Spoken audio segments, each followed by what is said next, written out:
afternoon and welcome to the Game Dev panel on the use of archives and archiving development. When I originally came up for the concept for this panel, I was thinking not just about game developers using archives and historical sources, but also kind of thinking of games themselves as archives and sort of how we approach games preservation and things like that. So looking at the topic quite broadly. And first of all, I want to say thanks to our brilliant panellists for taking the time out to be here. And yeah, just to give you sort of an idea of what the structure of this is going to be like, we're going to have about 45 minutes for the panel itself and then 15 minutes at the end for Q&A. And before I ask the panelists to introduce themselves in their own words, I will introduce myself, because that only makes sense. So I'm Florence, I'm the chair of this panel. If you saw the talk that just happened, I'm a PhD student in games AI, but I also work part-time as a story tech with the indie studio Gute Fabrik on a project that no one knows about yet, but if you watch Day of the Devs showcase on June the 8th, you might see something about that. Great. So exciting. And it's also my birthday, so you have to all be nice to me. And please be nice to the panellists and come up with some great questions for them too. So now I'll ask Chella to please introduce yourself. Hello there, my name is Chella Ramanan and I am a senior narrative designer at Ubisoft Massive, but I'm also an indie developer. I co-founded Threefold Games and our first game was called Before I Forget, which was a narrative game about an Indian woman with dementia. The current game I'm working on, which is also a Threefold Games game, is called Windrush Tales, and it's a narrative game based on a period of immigration from the Caribbean to the UK, which started in 1948 and went through to the early 70s, which is a reflection of my own heritage. I am a child of Windrush. I'm also the co-founder of POC in Play, which is an activist organisation founded to improve the representation of people of colour in the games industry and in games themselves. And prior to that, I had a career as a games journalist. So that's me. Hi, I'm Jennifer. I've been in video games for 17 years, working as a programmer, game designer, and nowadays as a creative director. I started my career working in what we call AAA in Japan, making ninja and samurai action adventure games. Then went to the UK to work on Connect Sports. And in 2010, I saw an opportunity to sort of create innovative and high quality experience for the emerging touch market. In 2010, the first iPad was released. And I started my own company called Yum Yum. Have been doing that now for 12 years. I'm here today to talk about the game that I previously released called Astrologaster. Astrologaster tells the story of a 16th century medical astrologer called Simon Foreman.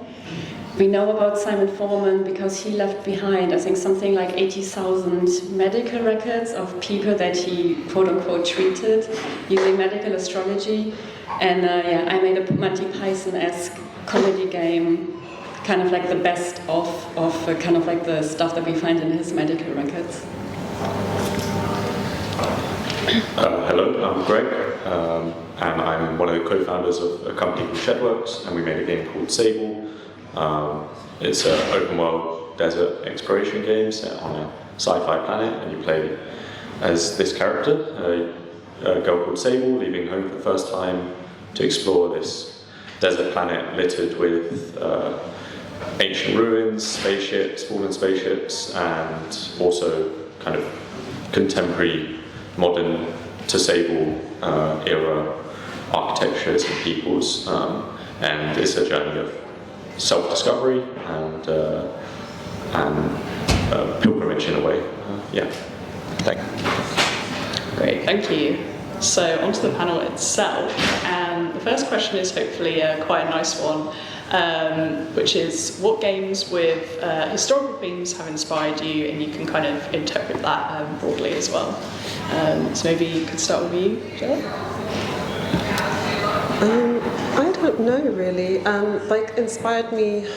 haven't got any games that inspired me directly in terms of Windrush Tales, but I suppose games with because I mean part of the inspiration was the lack of the representation of this historical moment. So I guess games have inspired me because they favour sort of particular historical aesthetics. They like Egypt, they might like Indian temples, things that they can romanticize, and there's a sort of Orientalism with lots of history outside the Western world. So I think games in that way have inspired me to tap into my own history that I don't see represented. So yeah, a bit of a... That's a great answer. Thank you to play with that question. Yeah.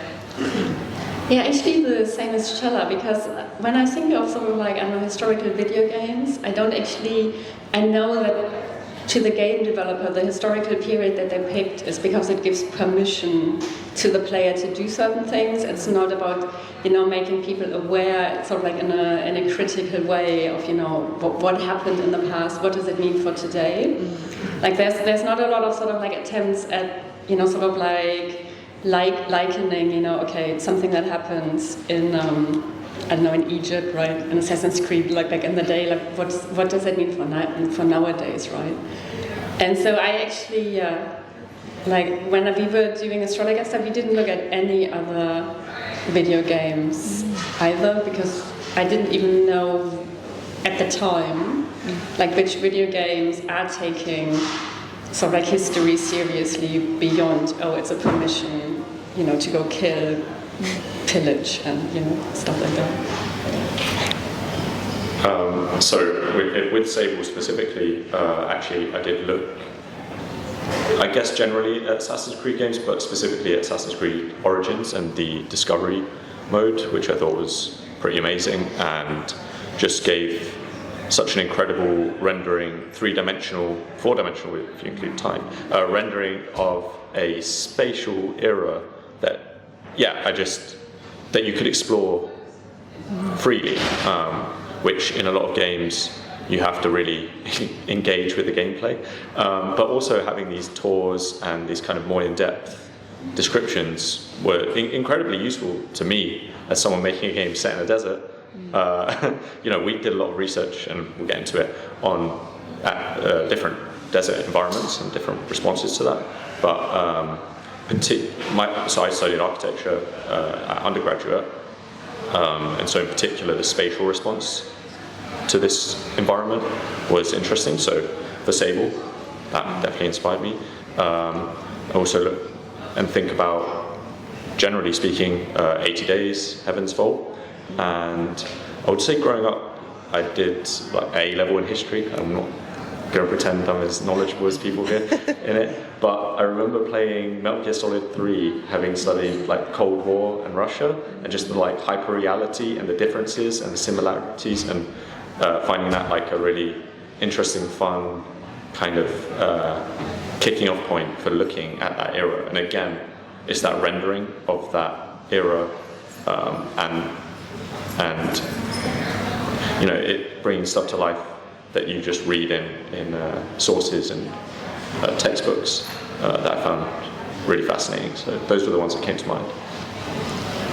Really interesting answers, and actually maybe a good follow-up question for all of you would be, rather than games, maybe what other forms of media, literature, film, art inspired you? I'd be really interested to hear that, so maybe starting with you this time, Greg. I'll start. Trying to have a think. No, I mean, generally, reading books, again, go back to, I'm going to keep doing this, sorry, architectural history books, design philosophy, responses to different points in history. That stuff is something I will always look at, just because it's interest of mine and my background. And then media generally, I'm trying to think. Yeah.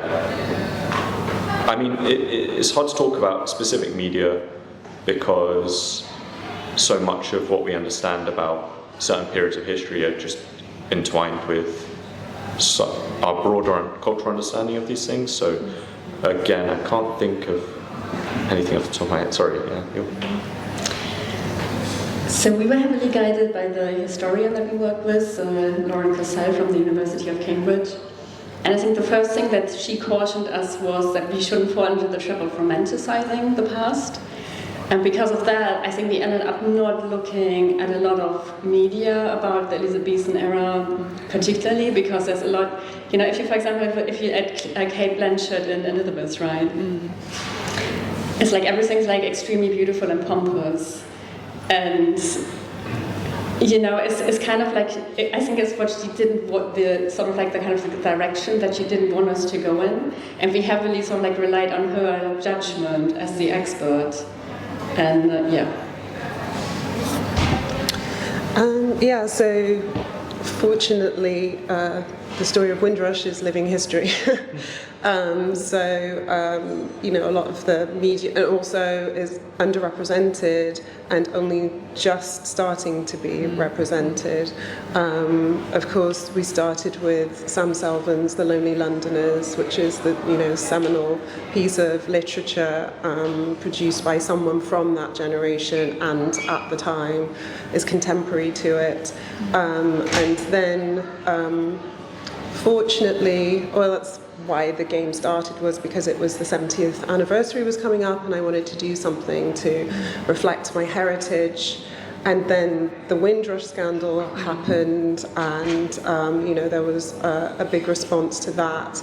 And then Steve McQueen's Small Axe series, which is an anthology of films about the Black British experience, and a film like Lovers Rock, the story of the Mangrove Nine, you know, the trial and police, you know, British police brutality, all those things. You know, there's lots of poets, and you know, there is a literary tradition that comes from the Caribbean and the British Caribbean experience.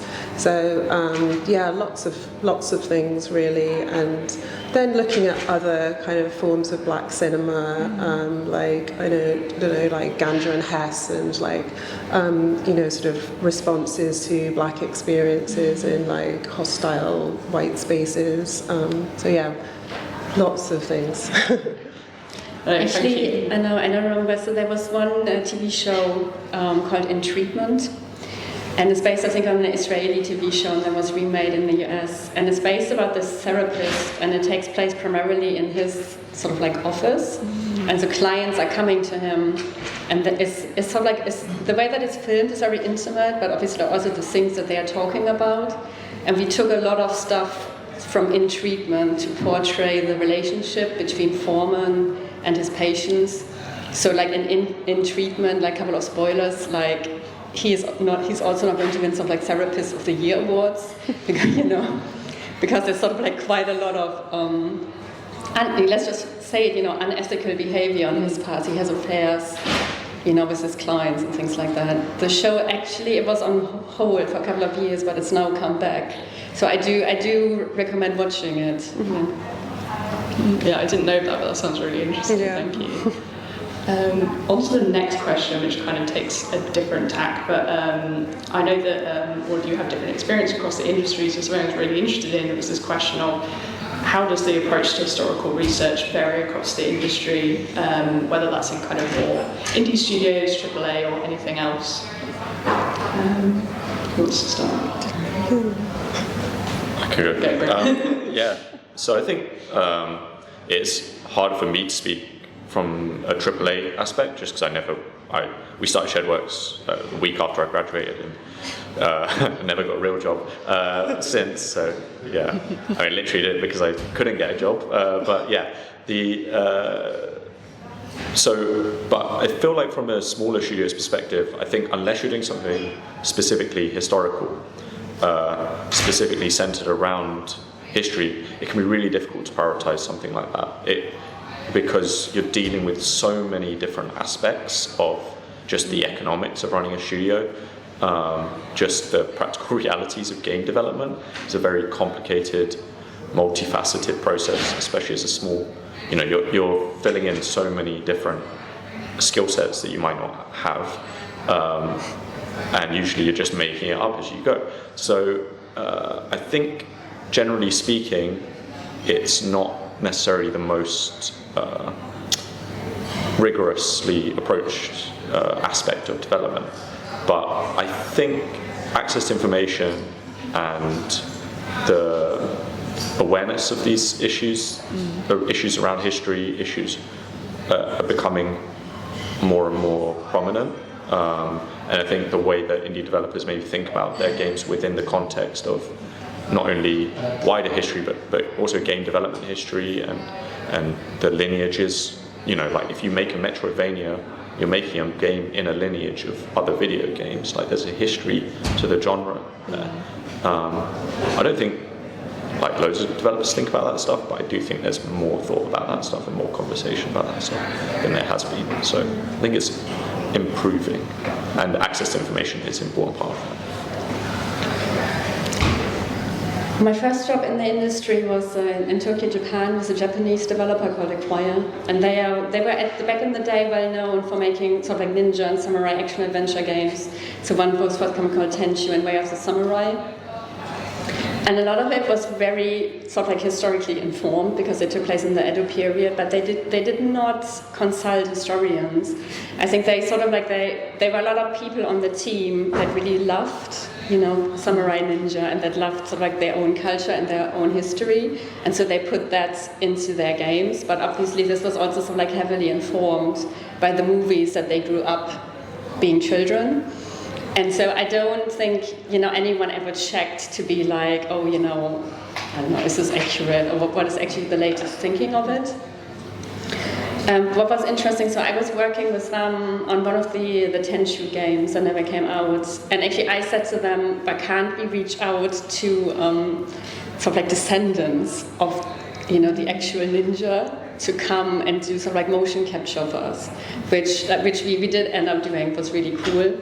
But I think it's in AAA, I want to say, even if you work with historians, experts, and consultants, it's very transactional, and there's something specific that you want them to give to you to sort of like make the vision of your game come alive. And in the AAA space, I think you're not so much willing to give power to these people to say, hang on a minute, let's put a stop to that, You're actually just sort of like perpetuating harmful myths. And I think as an indie, when we were working with Lauren on Astrologaster, for us, like our opinion, like her opinion of the game, and that we had done a good job sort of like portraying her research was incredibly important to us.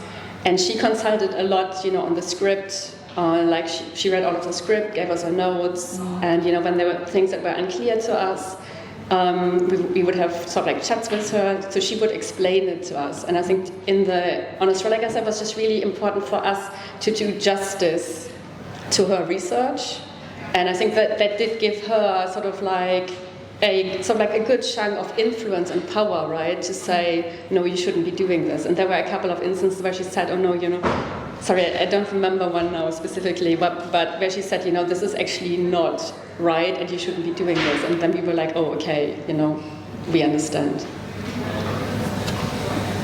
Yeah, I agree with that. The difference between the sort of AAA approach to history is exactly as you say, this transactional, like it's almost like ticking the box, like we've done it, we've done the rigorous research, like we've named the historian that we spoke to or the consultants, but it only goes so far because there's so many sort of wheels turning in, this huge machine, and like quite often it's brought in too late to like have effective change. It can have some impact, but possibly should have been like 6 months earlier, and then you would have been able to like shift focus. And then in terms of my experience of indie, I think I had a similar experience on Before I Forget, and although it it's not historical. It wasn't a historical expert. We had medical experts because we were making a game about dementia, and so we worked collaboratively with doctors, one who specialised in Alzheimer's, and would play builds of the game over like several months. They played different builds and gave us notes that sort of shifted the direction of the game, and that's a really sort of valuable and like invigorating and inspiring process. And I think it would be cool if more developers like approached it like that. Yeah, it's really interesting to hear all your experiences, because my impression has been that potentially is more kind of flexibility in smaller indie studios, but again, like we're talking about resources, how much time, how much money can you put into this, and like you're saying, there can be a sort of transactional relationship. Maybe it's not just about money, that just not having the time to put in that relationship with the expert. And also there's kind of this matter of like even just having access to things like archives. Like even as a researcher, I can't always get that, so I can imagine if you're a developer, that's a big problem as well. Yeah, and I think there's also like one of the things when we developed, before I forget, was one of the things we'd say when we were speaking at developer conferences is like how approachable, because we think of academics, they're these lofty creatures, who know loads of stuff and won't have time for us making games. We did say to other developers that we were surprised at how receptive people were, like, oh, you're making a game about stuff that I'm interested in, that only my colleagues are interested in, they don't think the wider world are going to be interested. So there is this like reciprocal kind of energy, which I thought was nice, that I don't think people otherwise are conscious of. Yeah, thank you. It's kind of like, on the one hand, it's a bit sad to feel like maybe academics don't seem very approachable, but also very understandable. But it's nice to hear about like having like good experiences. Yeah. And I think with the next question, this sort of touches on stuff that we've already talked about, but maybe could go into more detail about what archival or historical sources you've consulted and how do they form part of the development process, especially in terms of sort of like the iterative development process. Maybe you could comment on that.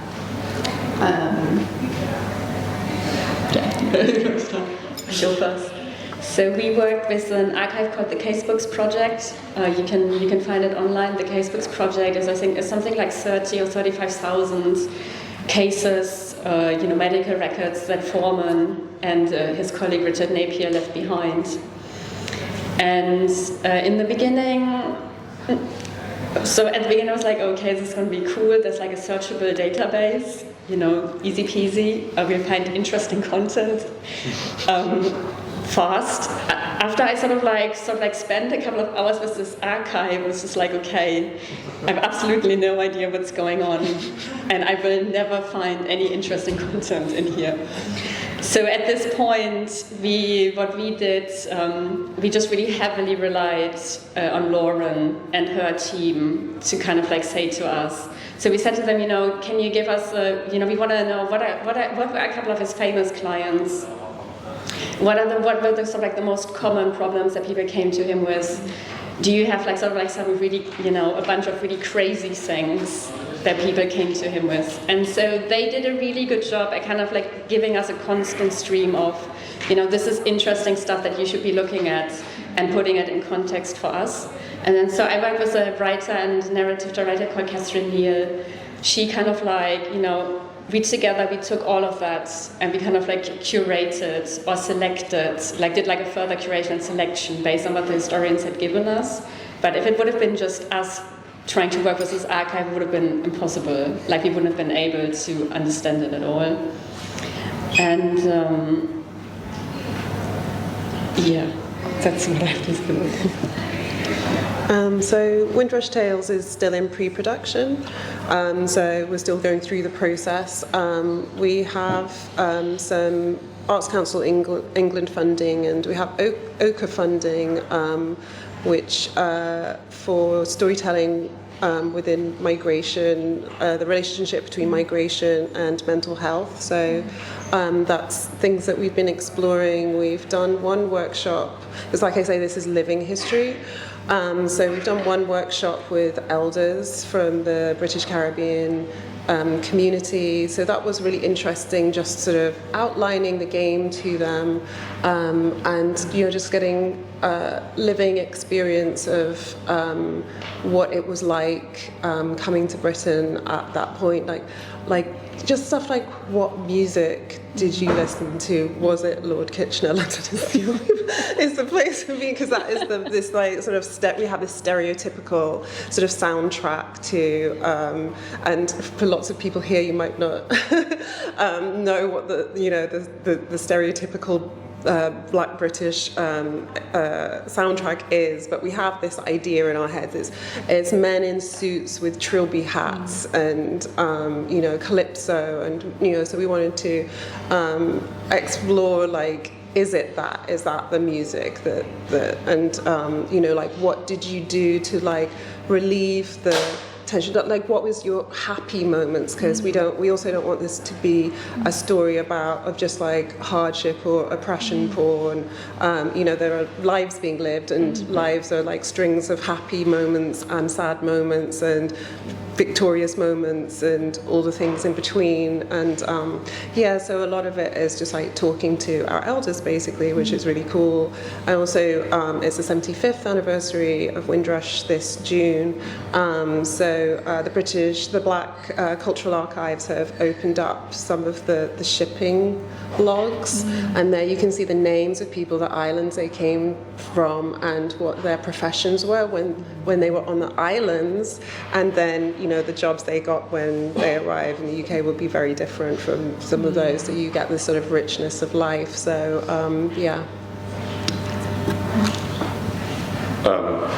because we weren't setting our game in a particular historical period, it was a bit more vague in a way, the research, right? Like, you had specific archives and specific. So a lot of how we tried to approach the world building in Sable was that we weren't trying to look at any particular specific culture or peoples or anything. We were responding to the material conditions of the desert, and the desert itself was a product of our production constraints, so it being a big empty environment. It could have been a sea, it could have been an ocean, it could have been, but it ended up being a desert. And part of that is a lineage of sci-fi as well. So part of that research was going to deserts, I went to Marrakesh, I went to Arcasanti in Arizona, and even just dunes. So I went to some dunes in Wales, and seeing material responses to these climates, to these environments up close, and some of the expressions of that are like geological.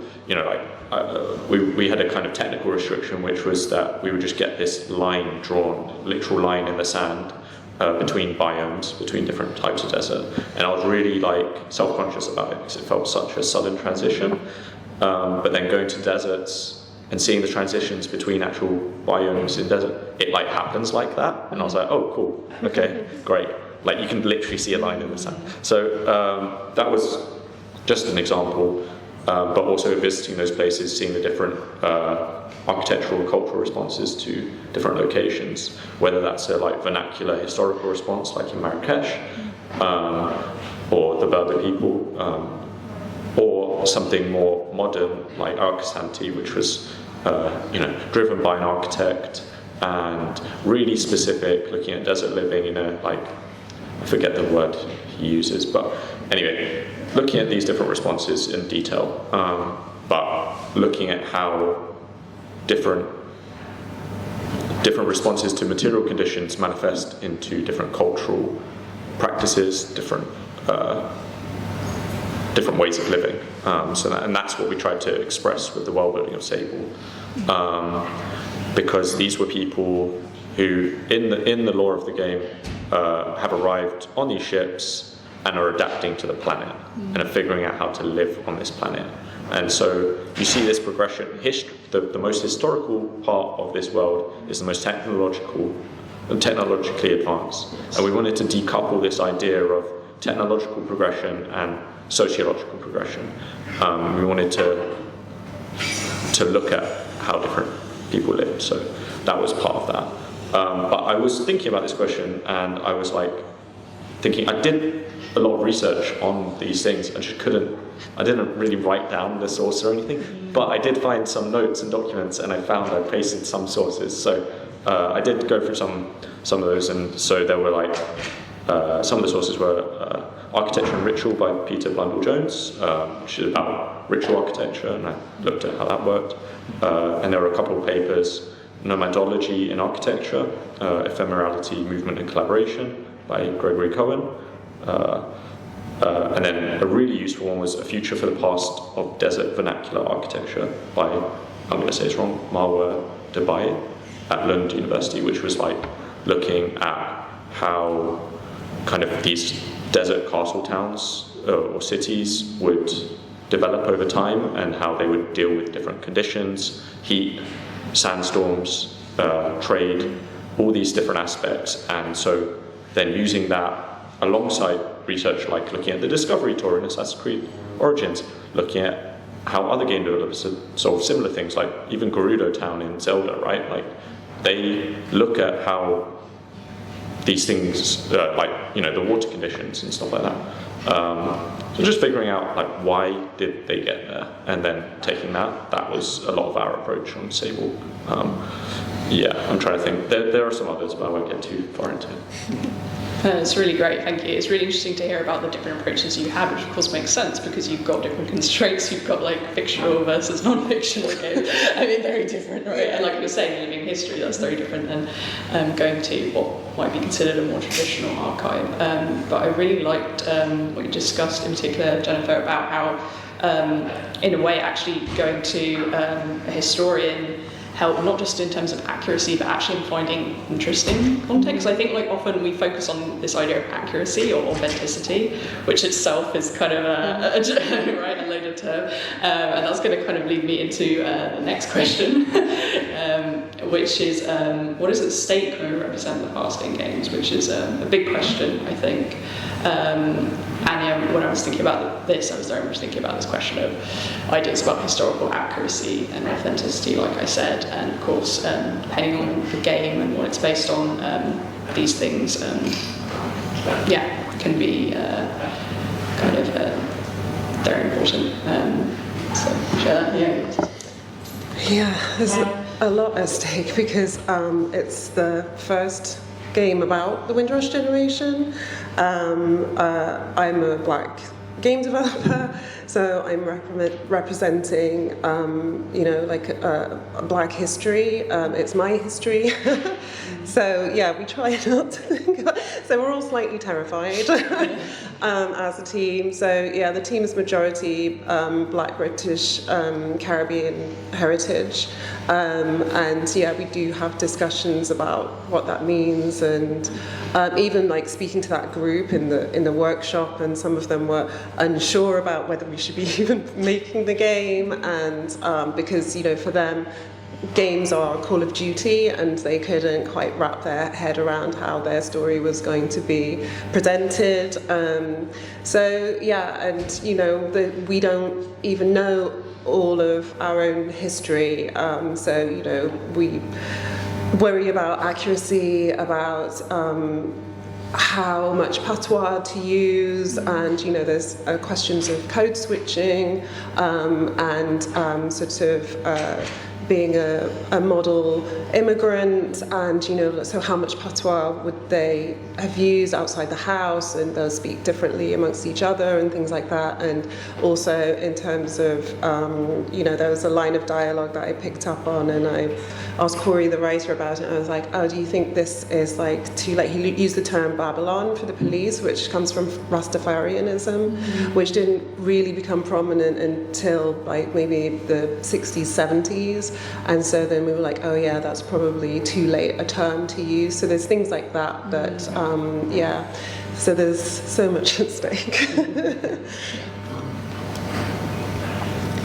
Yeah, I mean, Chella, like you summarized it really great. I think I want to touch on a sort of like different points. Like to me, when we were working on Astrologaster, I kind of think like what was important to us was to show that things are not necessarily that different just because something happened 400 years ago, right? Because I think there's often sort of like this thing to say, oh, this happened 500 years ago, 600 years ago. You know, these people were all stupid, and now we're all like more educated, we have better technology, and everything is better, right? But in reality, if you look, so we looked a lot at the sort of like the medical politics, you know, in the Elizabethan era, and we tried to link that to kind of like the sort of like medical politics nowadays. And sure, it's not the same, but you can still find like a lot of similarities, you know, like women get sort of like worse medical treatment, you know, people of color also get worse medical treatment. We still, to this day, there's a lot of belief in alternative medicine. You know, medical astrology still is a thing in India, right? So it's actually not, oh, this was 400 years ago, ha ha ha, it's not happening anymore. And yeah, I think it's just sort of like, I think the only thing that I remember from history A levels was that my history teacher said that history just is sort of like, it's just like a continuous repetition and sort of like a slightly different dressing. And I feel like, I don't know, I hope that video games sort of like play a part in helping us to break these vicious cycles, you know, of sort of like repeating the same mistakes, just with a sort of like in a slightly different costume. I think also beyond the like actual historical record that you might be trying to represent, I think it's also like history of ideas and like concepts, and also how we perceive those ideas or peoples, or you know, I think that stuff is really important, especially because we can reach like a really broad audience, people who might not think about these things very often. And I also don't, you know, I don't think it's necessary. I mean, again, I'm talking in the context of having made a not really a historical game, but it doesn't mean it can't be a game that can influence how people think about things. And yeah, I mean, you know, in the lecture we had earlier about Christianity and people, you know, trying to evangelize, if you tell people explicitly this game is trying to do something, then sometimes you might miss out on people who you might want to reach, right? So in that sense, being a bit like hiding some of the ideas in that can be important, but that doesn't, I mean, I'm just talking about non-historical game and how we represent different ideas and people, I guess, but I think that's where it can be really important. Yeah, thank you so much for your answers, and I feel like, I know this is a big question, we could probably have spent the entire panel talking about it actually, so I'm sorry to move on from it, but seeing as we haven't got much time left, now go on to a question of, as a developer, do you have a responsibility to preserve your own work? So I'm really interested in kind of thinking about games preservation at the level of being a developer, so not even like way after the fact, and have like fan communities that do this and all kinds of things. So yeah, maybe start with Greg. Yeah, I think it's cool. I think it's important. We're doing Sable design works at the moment. And I'm in the process of making that. So literally sifting through all of the shit, all of my terrible sketches, my like 15 notebooks, all my iPad sketches when I changed from using a computer to an iPad for concept art, like all these things are like recorded somewhere. It's a lot of work. It's so much work. And we're also, you know, just talking about the realities of making a book is like you're limited by the medium because like it's, we're representing an interactive medium through a very static form, which has its pluses in terms of preservation and archiving, but how you represent like we talk about like the gifts of Sable because those are really important for how we got popular and funded the game. But like, and so we have these pages where we're like showing the gifts. But it's kind of cool, but it's a different way of representing that. You have to think about that quite consciously. And then there's loads and loads of stuff that we're leaving out. So like I've, given thousands and thousands of images, and we probably only have room to fit like 15-20% of those in. So you pick and choose. You pick and choose what looks best a lot of the time.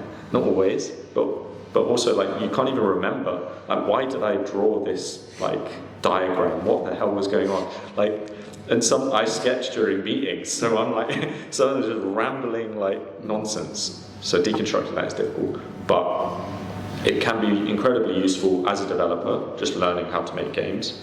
Like, I really want to give props to the Psychonauts 2 documentary that got put on YouTube. It's like 32 episodes. It's amazing. It's really brave to have a camera in your studio for 6 years and just release it. And again, props to Microsoft for allowing that to happen as well, because they probably did not have to.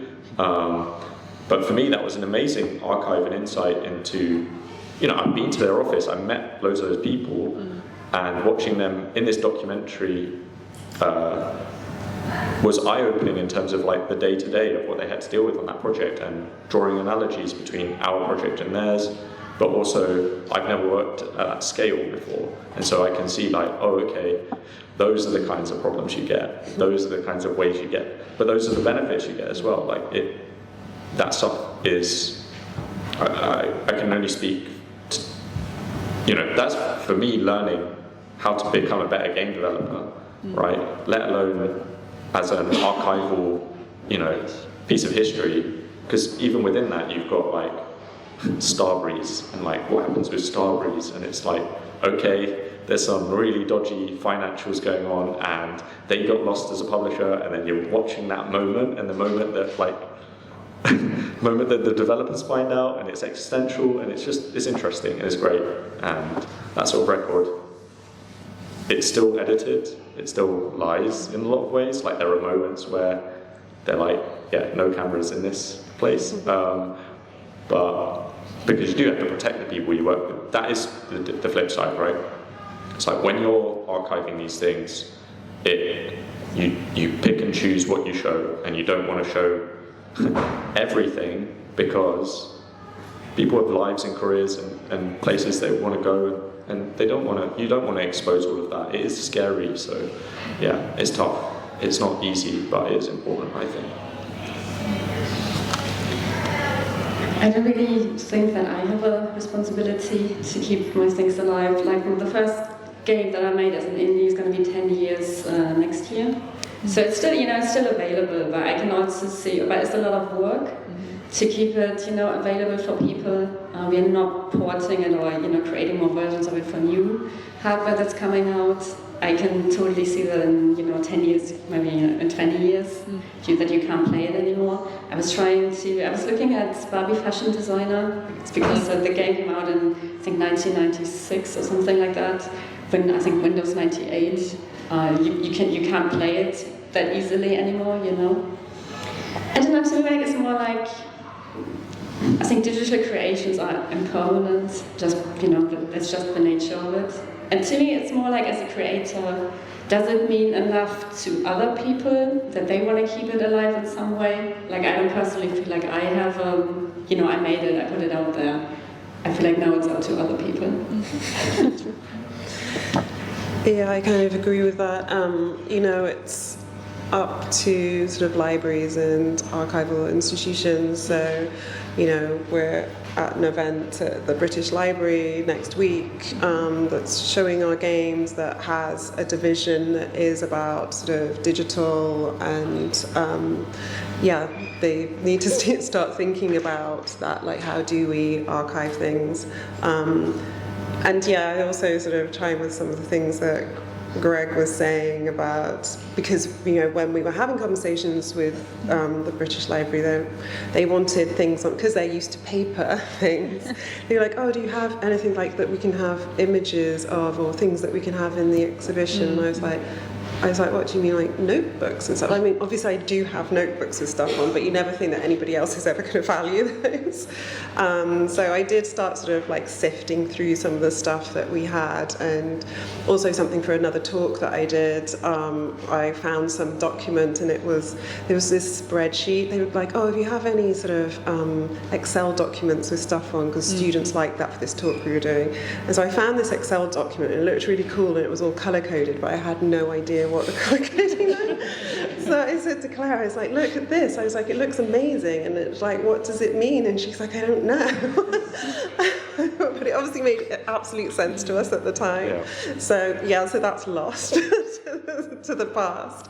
So yeah, it is interesting when you sift through all your stuff. And I think having notebooks is cool. And paper design is still like a big part of game design. So I guess we'll have those archival things. But in terms of the games itself, I expect libraries to kind of step in.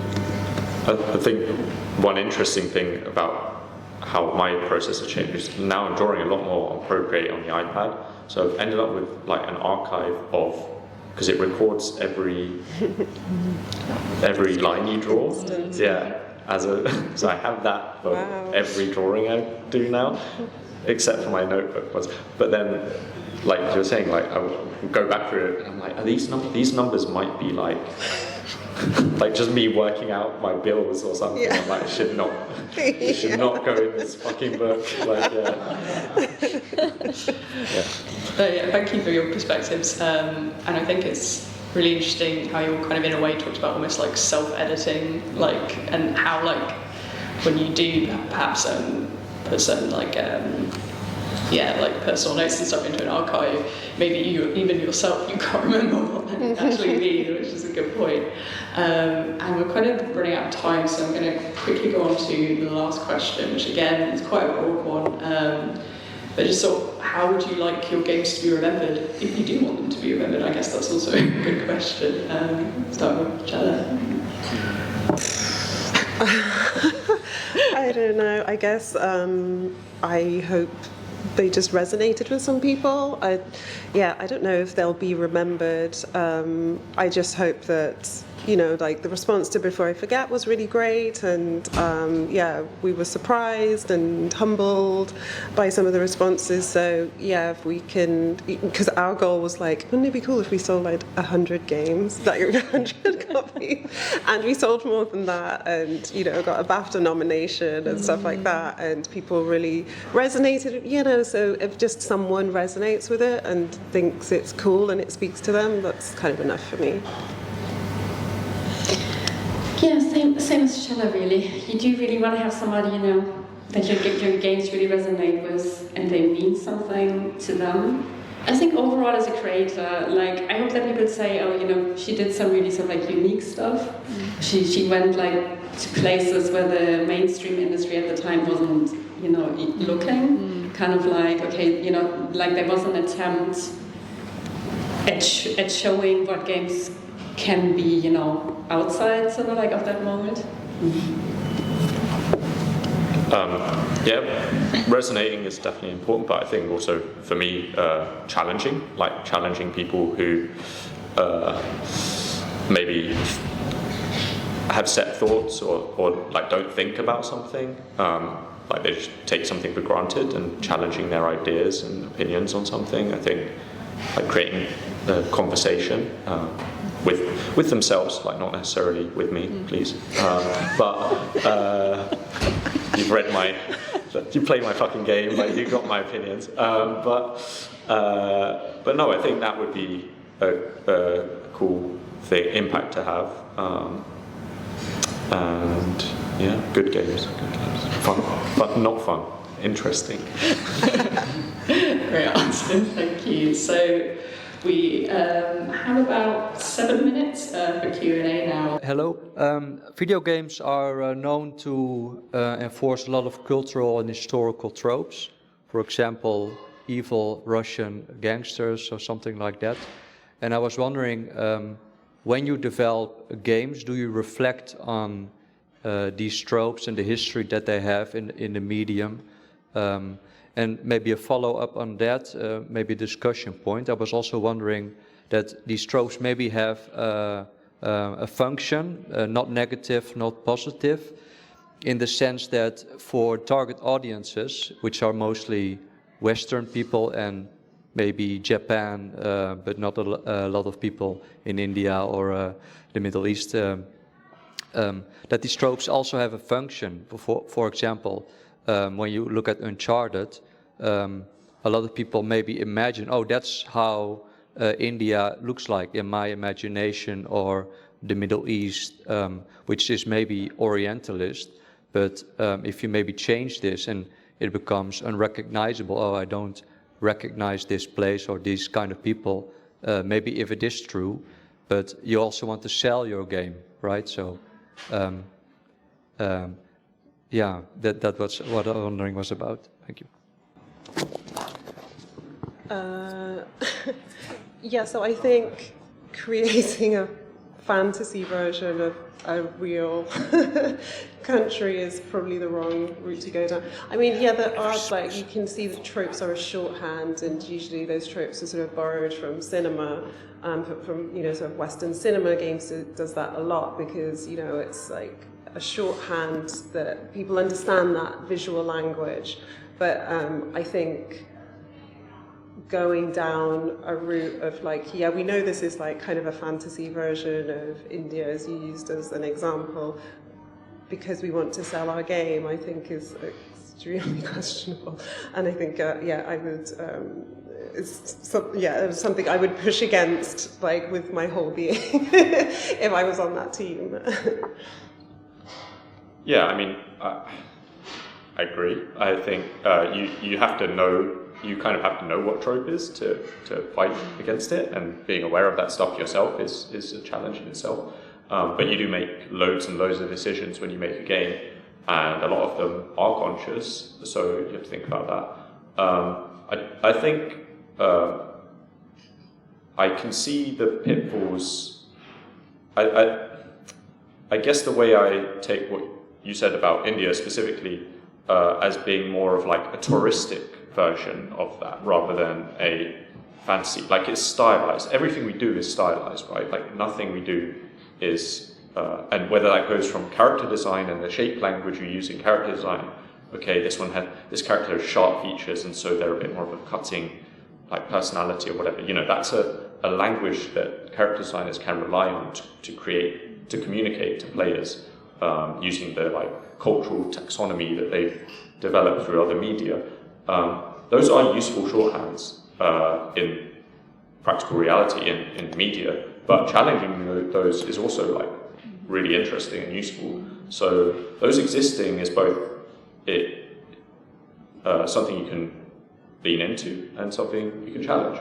But I think coming back to, like, the kind of theme park idea, I think that stuff is really interesting, and something I've thought about a lot is representation of real places as in video games, real spaces. So, like, I wrote a piece where I go into more detail, but about Tokyo, Persona 5, and the experience of, like, living in Tokyo in Persona 5, and the, like, sort of areas that they choose to render and represent of Tokyo, and then visiting Tokyo, or, like, similar experience with, like, Venice and Assassin's Creed 2.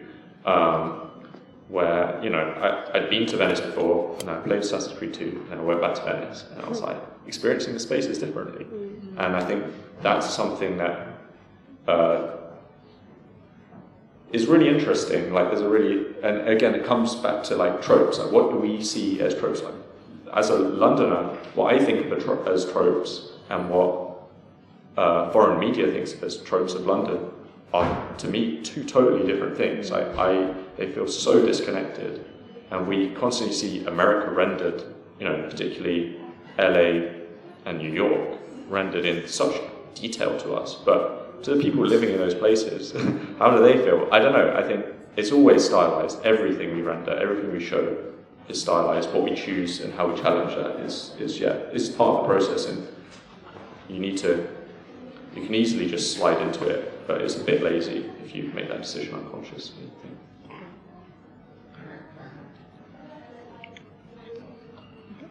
There's also a question from the chat. Absolutely, from Possibility Space, who says, really great panel, also really great name, by the way, for Twitch, Possibility Space, well taken. Enjoyed the breadth of perspectives in terms of both projects and intents. Great stuff. A particular question for Chella. If you're considering releasing the anonymized interview transcripts, it sounds like an amazing record of a moment in time and cool context for the game itself too. Yeah, so part of the sort of, I suppose, the contract we entered into with these elders was that it would remain anonymous, so we won't be releasing them because you have to create a safe space. Because we could touch on topics that are difficult. There's people entering a sort of hostile space at that time, and you don't know what's going to come up in those conversations. So you just want people who, we were like sort of paying them for their time, but also, they're being vulnerable for us. So unfortunately, those particular interviews won't be available for those reasons. I think we're at time now, so unfortunately, what do you think? More time? Yeah. I think, unfortunately, no more time for questions. So please join me in a round of applause for our wonderful panelists. Thank you so much.